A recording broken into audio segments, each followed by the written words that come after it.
Afternoon. তো এখন বাজে হচ্ছে প্রায় 1টা বলতে পারো, কারণ এগুলো গোছাতে গোছাতে জিনিসগুলো অনেকক্ষণ টাইম লেগেছে। তো দেখেই বুঝতে পারছো আজকে হোলি স্পেশাল বানাবো হচ্ছে চিংড়ি মাছের মালাইকারি, ডাব চিংড়ি। তোমাদেরকে চলো একবার দেখিয়ে দিই কি কি নেওয়া হয়েছে ডাব চিংড়ির জন্য, কি কি উপকরণ লাগবে। তো প্রথমেই হচ্ছে এই যে এখানে রয়েছে সাদা সর্ষে, কালো সর্ষে আর পোস্ত। তো সাদা সর্ষের পরিমাণটা বেশি থাকবে, কালো সর্ষে আর পোস্তর পরিমাণটা একটু কম থাকবে। আর হচ্ছে এখানে রয়েছে 7 পিসের মতো গলদা চিংড়ি। এখানে নারকেল কুচি নেওয়া হয়েছে, তো এটাকে এখানে নারকেল পেস্ট করে এর থেকে দুধ বের করা হবে। আর এখানে রয়েছে 3 কোয়া রসুন আর আদা একটু বেশি আর কাঁচা লঙ্কা, আর রয়েছে পেঁয়াজ।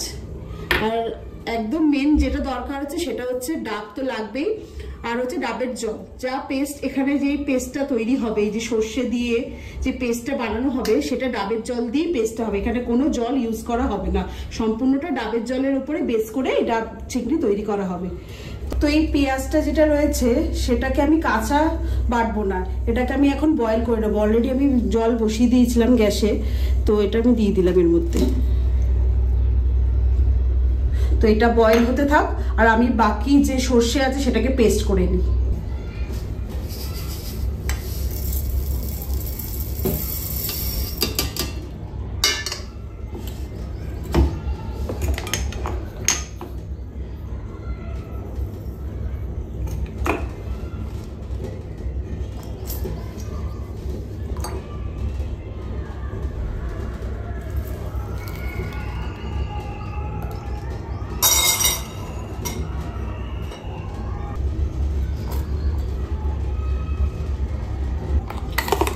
পেস্টটা এরকম গাঢ় টাইপের হবে।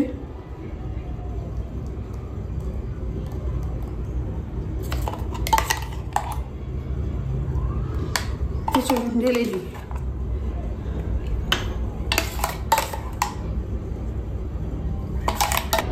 চারিদিকে গান চলছে আর এত রোদ, প্রচন্ড রোদ পড়েছে। আর এই যে যাচ্ছে সব হোলি খেলে রাস্তা দিয়ে। এখানেও খেলা হচ্ছিল কিছুক্ষণ আগে, তবে আগের মতো যেরকম খেলা হতো সেরকম আর এখন আর হয় না।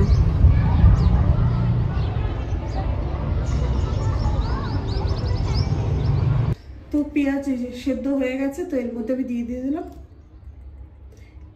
এখন এটার পেস্ট তৈরি করা হবে। পেস্ট বানানো রেডি। এবার নারকেল পেস্ট করে এর থেকে দুধ বের করতে হবে। তো চলো নারকেলের পেস্ট বানিয়ে দুধটা বের করে নিই, তারপরে এখানে বাটার যে ইয়েটা কাজটা সেটা শেষ হবে, এরপরে চলে যাবো এবারে ডাইরেক্ট কুকিংয়ে।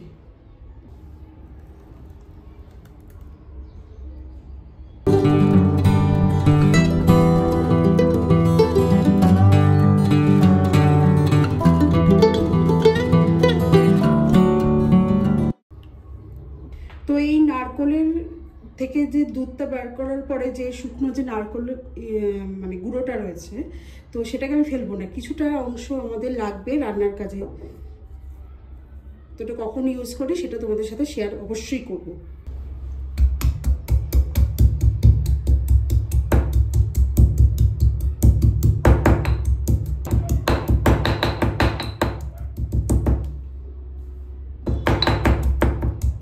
সামান্য পরিমাণে হলুদের পরিমাণটা একটু কম থাকবে। আর দেব হচ্ছে নুন।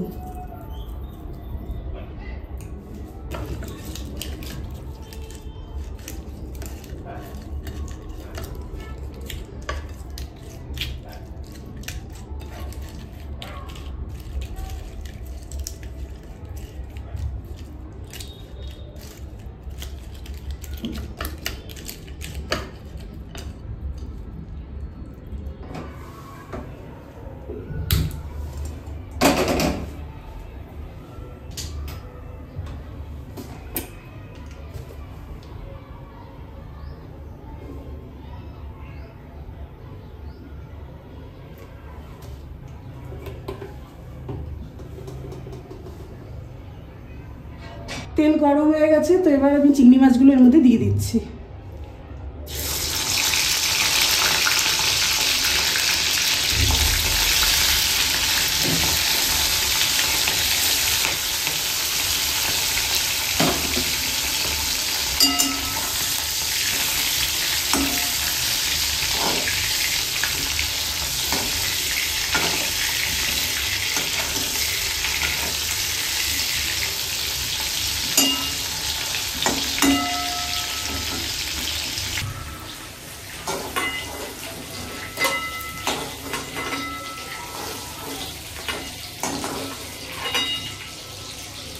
বেশি ভাজতে হবে না, জাস্ট 2 মিনিট ভাজলেই হয়ে যাবে, এরকম কালার আসলেই হয়ে যাবে।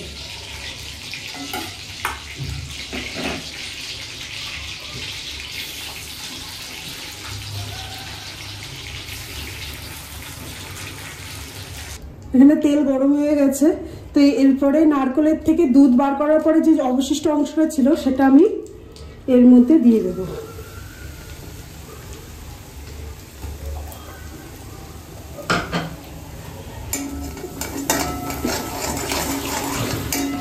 তো এর মধ্যে আমি দিয়ে দিচ্ছি হচ্ছে পেঁয়াজ পাতা,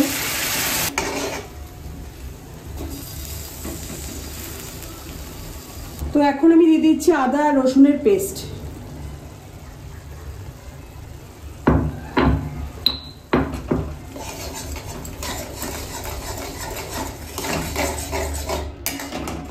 তো এটা অ্যাটলিস্ট 6 মিনিট নাড়াতে হবে, যাতে আদা রসুনের গন্ধটা, স্মেলটা চলে যায়, নাহলে কাঁচা কাঁচা একটা গন্ধ থাকবে।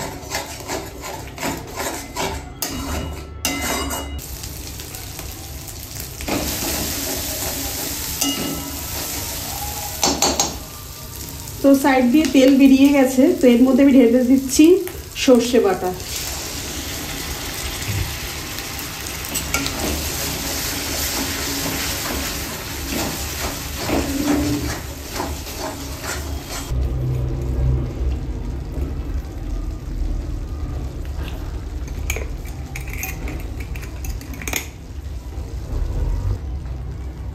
এক মিনিট কষানো হবার পর এরপরে আমি দিয়ে দিচ্ছি দুধ, নারকেলের দুধটা।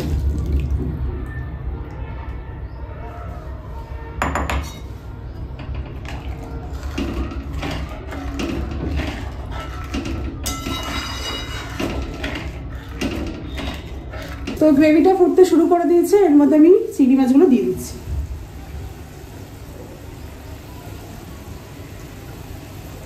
তো 30 সেকেন্ড জাস্ট একটু বয়েল হতে দেবো, তারপরে নামিয়ে দেবো, কারণ বেশিরভাগটা বয়েল হবে নারকেলের মধ্যে।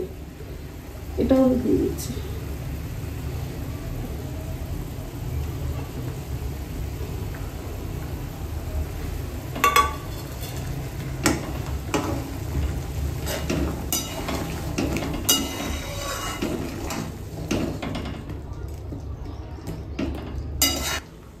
তো এটা হয়ে গেছে, এখন এটাকে আমি নামিয়ে দিই। আর এখানে ডাবটা যেহেতু বসাবো, এটাই হচ্ছে আমার ইডলি মেকার, তো এর মধ্যে ডাবটা বসাবো। এখন দেখলাম পারফেক্ট হয়ে গেছে, তো ওই জন্য ওটাকে একটু জলটাকে গরম করতে দিই, আর এর মধ্যে এখন আমি এটা ঢালবো।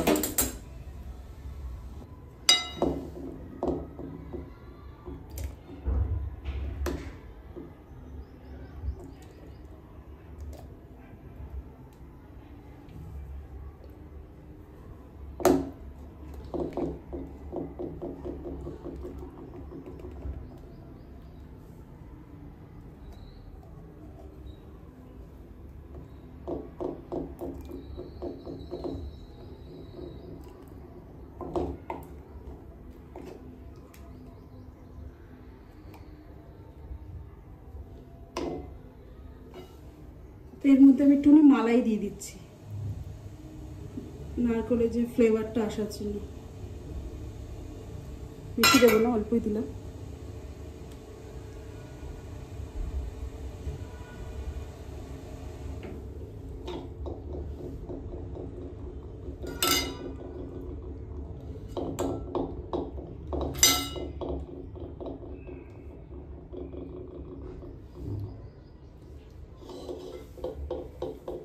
পেপার দিয়ে এটাকে প্যাক করে দিচ্ছি, কারণ এটা ভেবেছিলাম দেবো, কিন্তু এটা আটকাবে না, এবার ফ্লো হয়ে যাবে। ফয়েল পেপার দিয়ে করে দিই।